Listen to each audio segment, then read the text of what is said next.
What is the number one problem that you are dealing with your bees? Now you might think it's furrow destructor, or you might think it's swarming, and you might say maybe it's nutrition. No, you've told me the number one problem you're having with your bees is with the queen. Hey everybody, David Burns. Thanks for being here today on my channel. Appreciate it much. I want to talk to you today about problems that you're telling me you're having with your queen. It isn't a new 2023 problem. It's a problem that beekeepers have struggled with for a long time. In fact, I have had my Bee Team 6 mentoring program in place for 7 years now. And over those 7 years, I'm getting data back from hundreds of people across the country, and they're all telling me the same thing. David, I'm not sure if my queen is laying like she should. David, my bees are replacing my queen.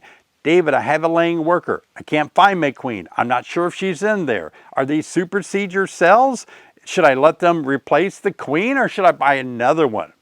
I don't see enough eggs. And I want you to stay tuned all the way through the end of this video, because I want to show you that a lot of times you may make the wrong decision about your queen. So today I'm going to guide you through how to properly evaluate your queen and how to properly assess the colony, so that even if the queen appears to be failing, we can solve this problem with the same queen in the hive. And be sure and watch this video all the way through, because some people tell me that they think their queen is failing, so they buy a new one, they kill the old one, put a new one in there, and guess what? The problem continues. It wasn't the queen. That's right. I want to show you guys, a lot of times we think we have queen issues when it's a colony issue that can be corrected with the original queen in there. Now, we seem to industrialize beekeeping, and that means that sometimes we say, okay, if your hive isn't doing well, kill the queen, put a new one in there, all your problems are over. But we kind of gloss over all the other issues that could be going on, so we need to really get more up to par on understanding how to evaluate and assess a hive, a colony, so that we can make the changes necessary. Now, I'm going to give you 3 tips on what you need to do to evaluate your queen right off the bat. So the first thing that you need to do, open up the hive. You really don't need to find her. Let's look for eggs. Is she still laying a good amount of eggs? And I mean a good amount. Don't be happy with 5 eggs in 20 frames. You need to see frames full of eggs. You need to see her walking around with eggs falling out of her abdomen. She needs to be an egg layer. This time of the year, right now, it's middle of the spring. We need to see that queen laying 1,500 to 2,000 eggs every 24 hours. That's right. That's a lot of eggs to be laid. She needs to be an egg layer. Why is it so important that she's an egg layer in this kind of amount? It's because we need a workforce. Our workforce is dying. Bees only live 35 to 45 days in the spring and summer, so we need a constant replacement of strong workers that forage, build wax, feed the larvae, roll jelly. It's just such a demand on the colony to have replacement bees all the time. So you gotta have a good laying queen. But don't panic. All you need to do, make sure you see a couple of 3 frames of nothing but eggs. I have an inspection guide that helps you really know how to go through a hive and evaluate how well your queen is doing. You can actually do a calculation. I made a video that shows you how you can do an assessment of your frames and actually come up with a solid number of how many eggs she's laying a day. So we need to look for eggs. How well is our queen laying eggs? The second thing we need to look for is capped over brood. And we're looking at pupae and how well is capped over. If it's spotty brood, something could be going wrong with the queen. Not always, but that's usually what we say, is that, uh-oh, we have spotty brood pattern. Something's wrong with our queen. And we're going to jump in a hive in just a moment, and I will illustrate a solid brood pattern and a spotty brood pattern from the same queen, and I'll explain to you why it's actually not spotty brood pattern. So stay tuned. That's going to be really educational. The third thing that we need to ask about the queen, are her traits the kind of traits that we're looking for? Now, you can have a queen that's laying eggs. You can have a queen that has a good brood pattern, solid brood pattern. But what if the traits are failing? Let's talk about that. What are some of the traits that we're looking for in a good queen. Now, one of the traits that we're really looking for today in queens is their ability to be more mite resistant. That's right. Some hives have the ability to actually control mites a little bit better. A lot of work is being done in that area. It's not the silver bullet yet, so we still have to use a lot of maybe treatments or a lot of management styles, IPM methods to control our mites. So mite resistant is one trait that we're looking for. So you can have a lot of eggs, you can have a lot of capped over solid brood pattern, but if they just can't deal with mites, all that worker force that we see being produced is going to be kind of killed by the mites and the hive could perish. Now, the second trait we're looking for in the queen is, does her offspring have the ability to make a lot of comb? That's really important. Now you think, well, all bees make comb, and they should, most of them do, but sometimes you can have one colony, their characteristic is to make a lot of wax, a lot of comb. Now you have to have bees 12 to 17 days old to make that wax, but right now, a lot of you tell me that you're having problems with your bees pulling out super frames. It could be a characteristic, they're just not good wax builders. And you might need to consider that might be a characteristic trait of the queen, just not building the wax like they need to build. Third trait that I'm looking for in the queen is her ability to produce an offspring that is able to go out and really forage well. They need a workforce that is very, very aggressive in flying out and gathering pollen and nectar, water and propolis, and really help the hive expand quickly by incoming resources. Sometimes that can be a characteristic trait. You can have a progeny from the queen just not really too excited about going out and foraging. So these things play in as well. And the last trait that most of us really want to see in our queen is her ability to produce workers that are more pest and disease resistant. That's right, we don't want to have bees that are prone to get American foul brood, European foul brood, nosema. We just want our bees to have a little stronger immunity toward some of these diseases that are attacking our bees. Now, another thing that we need to talk about is why sometimes we think it's the queen's fault that the hive is weak, when really it's not the queen's problem at all. A lot of you sometimes feel if you can just replace that queen, the hive will be better, and you do it, but the hive never gets better. There's something else going on. It's not the queen's fault. The queen that you have now may actually be the best queen that you can buy for the money, but you think a better one will make the hive perform better. That's not always the case. If you have spotty brood, no eggs, just not a lot of brood, it does. Sometimes when you see spotty brood or not a lot of eggs, it's not that the queen is failing, but the colony is something like protein deprived. That's right. During a dearth, like in a hot summer or end of summer into fall, when there's not a lot of flowers out there, the bees are starving for protein. And guess what is already in the hive that has a lot of protein? Eggs. And so a lot of times you may not see the eggs that you want because your bees are consuming the eggs for protein. I've seen that so often during a time of dearth. Now, the solution to that is during a time of dearth like this, feed your bees sugar water that has protein in it. I recommend using our additive pack that we sell, and you can put some protein, 1 teaspoon, in 1 quart of 1-to-1 sugar water during a dearth, and that really simulates what bees get from nectar from the protein that is found in pollen. That's going to help them tremendously leave those eggs alone because they're getting the protein through the feed that you're giving them. So before you knock off the queen that looks like she's failing, do an assessment. Do they have a lot of pollen that's stored in frames?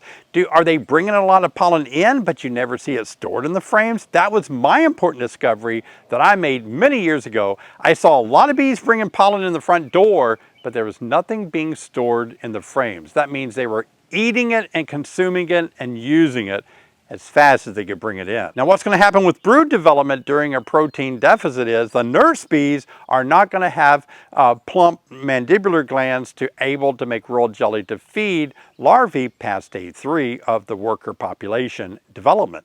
And that's going to cut down on the workforce. Again, the solution is to feed them during these times and feed them 1-to-1 sugar water with additives such as the protein powder that I'm recommending, Honeybee Healthy, Amino Bee Booster. Those things are going to help. Don't just feed them sugar water. Now, the second reason that you might be wanting to pinch off your queen because you don't think she's performing the way that she should is because of space restrictions. That's right, your bees could actually be limited in the amount of area that your queen could actually be laying in. Now, sometimes it's happened when colonies become honey bound or pollen bound. There's too much in the hive. There's just no space. All the foragers went crazy adding all of this protein such as pollen and nectar into the hive, and you didn't give them enough space for the queen to continue to lay eggs, so she's bound. She just doesn't have a good place to keep laying these eggs.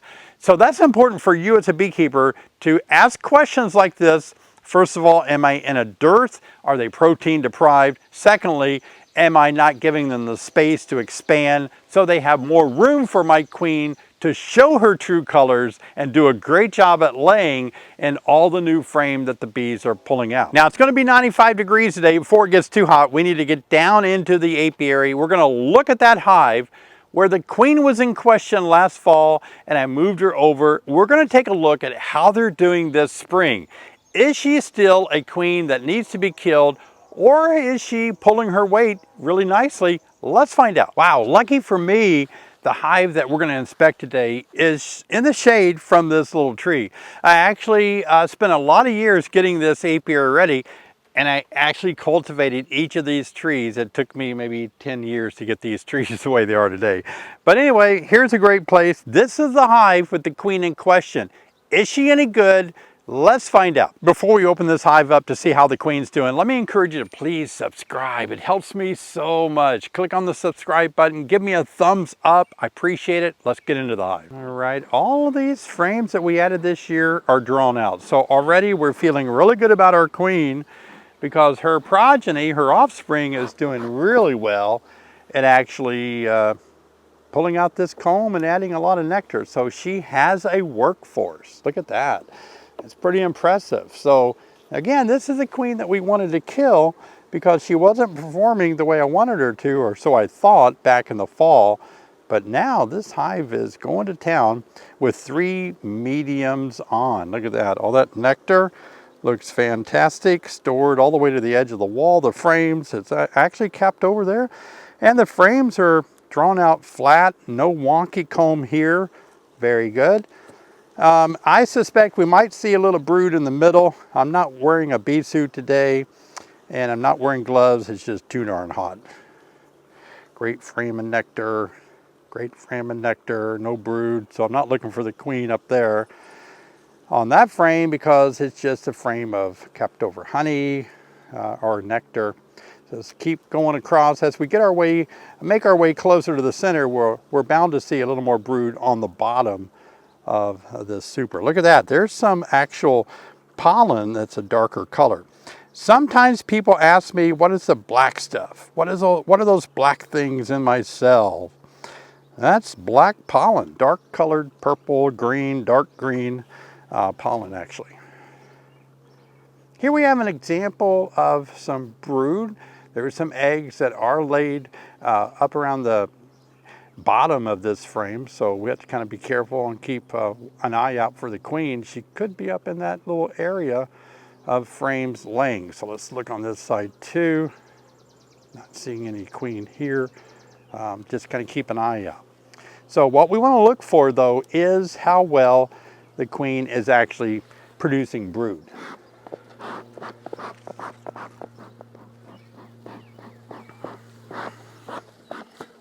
Take a look here. So we're going through this hive pretty quickly here. Look at this. Just looking. Oh, wow. Look at that capped honey there at the top. Oh, yeah. Capped over brood here. And that's a good brood pattern.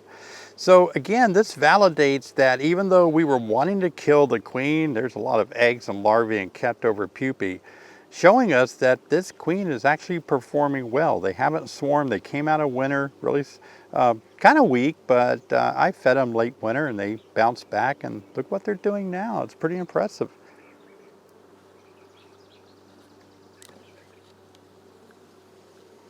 Wow, look at that capped over brood pattern. This is an example of how I misread that queen, that she was failing. The conditions of the colony was what was holding her back. They were probably protein deprived, eating the eggs that she was laying. Now they have plenty of nectar, incoming resources, and she's actually doing superb. So good call to save the queen and not kill her and replace her. It was a colony issue, not a queen issue. Look at that brood pattern. So let me show you how you might misinterpret something of solid brood pattern that you might call it spotty. This frame here appears to be maybe spotty brood pattern because look, the center, there's nothing there. Why is that? It's because the bees are emerging and they're going and cleaning those cells for the queen to lay in again. The reason we know it's not spotty brood because we just looked at 2 frames where the brood pattern was very acceptable. Another example of how we can misinterpret something as spotty brood. The bees have emerged, and since the queen started laying in the center and worked her way to the outside, it looks like that she has not gone back and laid much in the center just yet. But they clean these out, and around the edges the bees are starting to emerge, and they will continue to clean out these cells, making room for the queen to come back and lay in these polished or dried out cells. So this can give us the impression, the false impression, that our queen is failing, had we not seen the other frames of solid brood pattern and frames of eggs. Sometimes you can be out in the bee yard like this on a very hot day like this, 95 degrees and humid, and you may want to drink some hydration drink, and you don't want to take your hat and veil off. There's just too many bees in the air and you can't risk it. So I want to show you a good tip today. And I've learned this by working in commercial bee yards with people that taught me how to do this. There's no reason to take your hat and veil off when you want to drink. All you do is push the mesh screen of your veil up to your face, and then put the bottle up to your mouth and drink through the veil.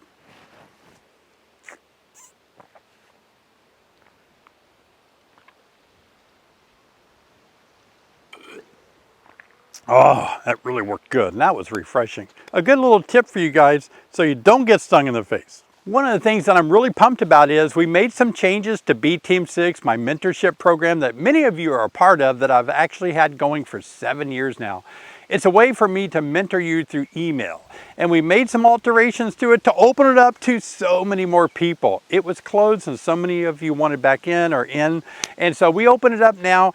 Check out the link in the description below for Bee Team 6 because I can't answer every question that you guys send through email or through live stream, and we try, but we just can't do it. In fact, when you send an email to our website, I never see those. A lot of you think you're talking to me, but those emails go to my staff and they answer them as best as they can. If you want to talk to me, the best way is to do it in our live stream on Thursday night, 7 p.m. Last week, we got into a hive. I showed you how to take frames out, brush the bees off, uncap the frames. We spun them in an extractor. We ran them through a strainer. We filled bottles up. All in one live stream. It was live. Isn't that crazy? 2 times now. The week before, we actually told live streamers that we were offering them my online courses at 50% off for 1 hour after the live stream. If you missed that, oh, you got to get on the live stream. Last week, we actually spent 1 hour giving away one of my online courses. That's right. After the live stream, for 1 hour, we announced it on live stream that you guys could get one of my online beekeeping courses for free for an hour. So you want to be sure and check out my live stream where you can ask me questions or sometimes participate in some good giveaways or free things as well. We're doing this to help you guys out, so check that out. Now, if I've gotten you all excited about beekeeping by these videos that I make, and you're not a beekeeper right now, I want to encourage you to watch this video that I made on how to start beekeeping. This video has 1.7 million views, and it will help you jump into beekeeping. I'll see you over here.